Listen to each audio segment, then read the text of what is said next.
द्वितीयस्कन्धः अथ सप्तमोऽध्यायः। ब्रह्म उवाच यत्रोद्यतक्षितिदलोद्धरणाय बिभ्रत् क्रौडीं तनुं सकलयज्ञमयीमनन्तः अन्तर्महान्नव उपागतमादिदैत्यं तं दंष्ट्रयाद्रिमिव वज्रधरो ददार जातो रुचेरजनयत् सुयमान् सुयज्ञ आकोति सूनुरमरानत दक्षिणायाम् लोकत्रयस्य महती महरद्यदार्तिम् स्वायम्भुवेन मनुना हरिरित्यनुक्तः यज्ञे च कर्दमगृहे द्विजदेवहूत्याम् स्त्रीभिः समं नवभिरात्मगतिं स्वमात्रे पूचेययात्मशमलं गुणसङ्गपङ्कम् अस्मिन् विधूय कपिलस्य गतिं प्रपेदे अत्रेरपत्यमभिकाङ्क्षत आह तुष्टः दत्तो मयाहम् इति यद्भगवान् स दत्तः यत्पादपङ्कजपरागपवित्रदेहा योगर्तिमा पुरुभगीं यदुभैहयाद्याः तप्तं तपो विविधलोकस्य शिक्षया मे आदौ सनात् स्वतपसः स चतुस्सनोऽभूत् प्राकल्पसम्प्लव विनष्टमिहात्मतत्त्वम् सम्यक् जगादमुनयो यदचक्षतात्मन् धर्मस्य दक्षदुहितर्यजनिष्ठमूर्त्याम् नारायणो नर इति स्वतपप्रभावः दृष्ट्वात्मनो भगवतो नियमावलोपम् देव्यस्त्वनङ्गपृतना घटितुं न शेकुः कामं दहन्ति कृतिनो ननु रोषदृष्ट्या रोषं दहन्तमुत तेन दहन्त्यसह्यम् सोऽयं यदन्तरमलं प्रविशन् बिभेति कामः कथं नु पुनरस्य मनस्वयेत विद्धः सपत्युदितपत्रिभिरन्तिराख्यः बालोऽपि सन्नुपगतस्तपसे वनानि तस्मादाद्रुवगतिं गृणते प्रसन्नः दिव्यास्तु वन्ति मुनयो यदुपर्यदस्तात् यद्वेनमुत्पतगतं द्विजवाक्यवज्र विप्लुष्टपौरुषभगं निरये पतन्तम् त्रात्वार्तितो जगति पुत्रपदं च नेभे दुग्धावसूनि वसुधा सकलानि येन नाभेरसा वृषभ आससुदेवि सूनुः यो वै चचार समदृग्जडयोगचर्याम् यत्पारमहंस्य वृषयः पदमामनन्ति स्वस्थः प्रशान्तकरणः परिमुक्तसङ्गः सत्रे ममास भगवान् हयशीरशातो साक्षात् स यज्ञपुरुषस्तपनीयवर्णः छन्दोमयो मकमयो देवतात्मा वाचो बभूवुरुषतीश्वसतोऽस्य नस्तः मत्स्यो युगान्तसमये मनुनोपलब्धः क्षोणीमयो निखिल जीवनिकायकेतः विस्रंसितानुरुभये सलिले मुखान्ये आदाय तत्र विजहारः वेदमार्गान् क्षीरोददावमरदानवयूतपानाम् उन्मत्नताम् अमृतलब्धय आदिदेवः पृष्ठेन कच्छपवपुर्विददार गोत्रम् निद्राक्षणोद्रिपरिवर्तकशानकण्डूः त्रैविष्टपोरुभयहास नृसिंहरूपम् कृत्वा भ्रमद्रुकुटिदं श्रकरालवक्त्रम्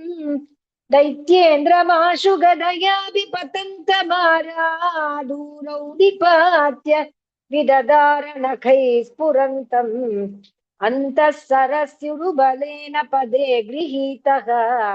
ग्राहेण यूतपतिरम्बुजहस्त अर्थः आहेदमादिपुरुषाखिल लोकनाथा तीर्थश्रवश्रवणमङ्गलनामधेय श्रुत्वा हरिस्तमरणार्तिनमप्रमेयः चक्रायुधः पतकराजभुजादिरूढः चक्रेण नक्रवदनं विनिपाट्य तस्मात् हस्ते प्रगृह्य भगवान् कृपयोजहार ज्यायान् गुणैरवरजोऽप्यदिते सुतानाम् लोकान् विचक्रमहिमान् यदधादियज्ञः क्ष्मां वामनेन जगृहे त्रिपदच्छलेन याज्ञामृते पतिचरन् प्रभुभिर्न चाल्यः नार्तो बलेरयमुरुक्रमपादशौचम् आपशिकाधृतवतो विबुधाधिपत्यम् यो वै प्रतिश्रुति श्रुतमृतेन चिकीर्षदन्यत् आत्मानमङ्गशिरसा हरये विमेने तुभ्यं च नारद वृषं भगवान् विवृद्ध भावेन साधु परितुष्ट उवाच योगम् ज्ञानं च भागवतमात्मसतत्त्वदीपम् यद्वासुदेव शरणा विदुरं च सैव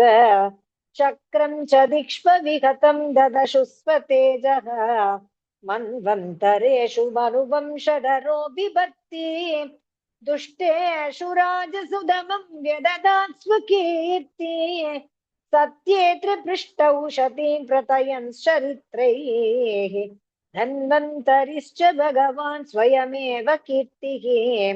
नाम्ना नृणा पुरुरुजां रुज आशु हन्ति यज्ञे च भागममृतायुरभावरुन्ध आयुश्च वेदमनुशात्यवतीर्य लोके क्षत्रं क्षयाय विधिनोपभृतं महात्मा ब्रह्मदृगुज्जितपथं नरकार्तिलिप्सु उद्धन्त्यसौ अवनिकण्ठम् उग्रवीर्यत्र सप्त कृत्वा उरुधार परश्वधेन अस्मत्प्रसाद सुमुख कलया कलेश इक्ष्वाकुवंश अवतीर्य गुरोर्विदेशे तिष्ठन् वनं सदयितानुज आविवेश यस्मिन् विरुध्य दशकन्दर आर्तिमार्चत् यस्मा अदारुद विरूढ भयाङ्गवेपः मार्गं सपद्य रिपुरं हरवत् दिदक्षो दूरे सृहन्मतिधनुष शुशोन दृष्ट्या तातप्यमानमकरोरगनक्रचक्रः वक्षस्थलस्पर्श रुग्णमहेन्द्रवाग दन्तैर्विडम्बितककुज्जुष ऊढहासं सद्यो सुभिस्सह विनेष्यति दारहर्तुः विस्फूर्जितैर्धनुष उच्चरितोऽधिसैन्ये भूमे सुतेरतवरु भूमे सुरेतरवरूथ विमर्दितायाः क्लेशव्ययाय कलयासित कृष्णकेशः जातः करिष्यति जनानुपलक्ष्य मार्गः कर्माणि च आत्ममहिमोपनिबन्धनानि शोकेन जीवहरणं यदुलौकिकायाः त्रैमासिकस्य च पदाशकटोपवृत्तः यद्रिङ्गतान्तरगतेन दिवि स्पृशोर्वा उन्मूलनं त्विरततार्जुनयोर्न भाव्यम् यद्वै व्रजे व्रज पशून् विशतो व्यपीतान् बालान् त्वजीवयदनुग्रह दृष्टिवृष्ट्या तच्छुद्धयेति विषवीर्य विलोल जिह्वम् उच्चाटयिष्यदुरगं विहरन् हृदिन्याम् तत्कर्म दिव्यमिव यन्निशि निश्चयानम् दावाग्निना शुचिवने परिदह्यमाने उन्नेष्यति व्रजमतो वसितान्तकालम् नेत्रे पिधाय सबलो न दिगम्य वीर्यः गृह्णीत यद्यदुपबन्धममुष्य माता शुल्बं सुतस्य न तु तत्तदमुष्यमाति यजृम्बतोऽस्य वदने भुवनानि गोपी संवीक्ष्य शङ्कितमना प्रतिबोधितासीत् नन्दं च मोक्ष्यति भयादरुणस्य पाशात् गोपान् विलेषु पिहितान् मयसूनुना च अन्यामृत्पृतं निशिशयानमतिश्रमेण लोकं विकुण्ठमुपनेष्यति गोकुलं स्म गोपैर्मके प्रतिगते व्रज विप्लवाय देवे विवर्षति पशून् कृपयारिरक्षुः दत्तोचिलीन्द्रमिव सप्त दिनानि सप्तवर्षो महीन्द्रमनगैककरे सलीलम् क्रीडन् वने निशिनिशाकर रश्मि गौर्या रासोन्मुख कलपदायतमुच्चितेन उद्दीपदस्मररुजां व्रजभृद्वधूनाम् हर्तुर्हरिष्यति शिरोदनदानुगस्य ये च प्रलम्बकरदर्दुरकेश्यरिष्टम् मल्लेभकं सयवना कुचपौण्ड्रकाद्याः अन्ये च शाल्वकपिबल्वलदन्तवक्त सप्तोक्षशम्बरमिदूरत रुक्मिमुख्याः एवावृते समितिशालिनि आतचापाः कम्बोजमत्स्य कुरुकैकयसुञ्जयाद्याः यास्यन्त्यदर्शनमलं बलपार्थभीमव्याजाह्वयेन हरिणा इलयं तदीयम् कालेन नीलितदियावममृश्य नृणाम् स्तोकायुषां स्वनिगमो मतदूरपारः आविर्हितस्त्वनुयुगं सहिम सत्यवत्याम् वेदद्रुमं विटपशो विभजिष्यसि स्म देवद्विषां निगमवर्त्मनि निष्ठितानाम् भूभिर्मयेन विहिताभिरदृश्यतुर्भिः लोकान् गृतामतिविमोहमतिप्रलोभम् वेषं विदाय बहुभाष्यत औपधर्म्यम् यर्ह्यालयेष्वपि सतां न हरे कथास्युः पाखण्डिनो द्विजजना वृषला नृदेवाः स्वाहा स्वदा वषडिति स्म गिरोण यत्र शास्ता भविष्यति कलेर्भगवान् युगान्ते सर्गे तपोहं ऋषयो नवये प्रजेशाः स्थाने च धर्ममकमन्वमरावनीशाः अन्ते तु अधर्महरमन्युवशासुराद्या माया विभूतय इमा पुरुषक्तिबाजः विष्णोर्नुवीर्यगणनां कथमोर्हतीह यः पार्थिवान्यपि कविर्विव मे रजांसि च स्कन्दयस्वरम् हसास्खलतात्रिपृष्ठम् यस्मात् साम्यस्तदनादुरुकम्पयानम् नान्तं विदाम्यहममी मुनयोऽग्रजास्ते मायाबलस्य पुरुषस्य कुतो परेये गायन् गुणान् दशशतानन आदिदेवः शेषोऽधुनापि समवस्यति नास्य पारम् येषां स एव भगवान् दययेदनन्तः सर्वात्मनाश्रितपदो यदि निर्व्यलीकम् ते दुस्तरमतितरन्ति च देवमायाम् नैषा ममाहमिति धीष्मसृगाल भक्ष्ये वेदाहमङ्गपरमस्य हि योगमायाम् यूयं भवश्च भगवान् तदैत्यवर्यः पत्नी मनोस च मनुश्च तदात्मजाश्च प्राचीन बर्हिरिपुरङ्ग उत ध्रुवश्च इक्ष्वाकुलैलमुचुकुन्द विदेह गादिः अग्वम्बरीश सगरा गयनाहुषाद्याः मन्धात्रलर्कशतदन्वनुरन्ति देवा देवव्रतो बलिरमूर्तरयो दिलीपः सौभर्युतङ्गशिबि देवलपिप्पलाद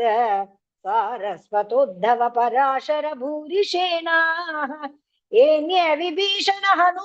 हनूमदुपेन्द्र दत्त पात्राष्टिशेन विदुरश्रुत देववर्याः ते वै विदन्त्यति तरन्ति च देवमाया श्रीशूद्रहूणशबरापि पापजीवाः यत्यद्भुतक्रमपरायणशीलशिक्षाः तिर्यग्जनापि किमुश्रुतधारणाये शश्वत्प्रशान्तमभयं प्रतिबोधमात्रम् शुद्धं समं सदसतः परमात्मतत्त्वम् शब्दो न यत्र पुरुकारकवान् क्रियार्थः मायापरैत्यभिमुखे च विलज्जमाना तद्वै पदं भगवतः परमस्य पुंसः ब्रह्मेति यद्विदुरजस्त्रसुखं विशोकं सन्ध्यङ्गियम्ययतयो यमकर्तयेतिम् जह्युस्वराडिव निपानखनित्रमिन्द्रः सश्रेयसामपि विभुर्भगवान् यतोऽस्य भावस्वभावविहितस्य सतः प्रसिद्धिः देहे स्वधातु विगमोऽनुविशीर्यमाणे व्योमेव तत्र पुरुषो न विशीर्य तेजः सोऽयं ते अभिहितस्तात भगवान् विश्वभावनः समासेन हरेर्नान्यत् अन्यस्मात् सदसच्चयत् इदं भागवतं नाम यन्मे भगवतोदितं सङ्ग्रहोऽयं विभूतीनां त्वमेतद्विपुली कुरु यथा हरौ भगवती नृणां भक्तिर्भविष्यति सर्वात्मनि अखिलाधारे इति सङ्कल्प्य वर्णय मायावर्णयतो मुष्य ईश्वरस्यानुमोदतः शृण्वतः श्रद्धया नित्यं माययात्मा न मुह्यति इति श्रीमद्भागवते महापुराणे पारमहंस्यां संहितायां तृतीयस्कन्धे ब्रह्मनारद संवादे सप्तमोऽध्यायः। श्री अरगे नमः, श्री अरगे नमः, श्री अरगे नमः। गोपिका जीवन स्मरणं गोविंद गोविंद। प्रेमिकेन्द्र सद्गुरुनाथ महाराज की जय।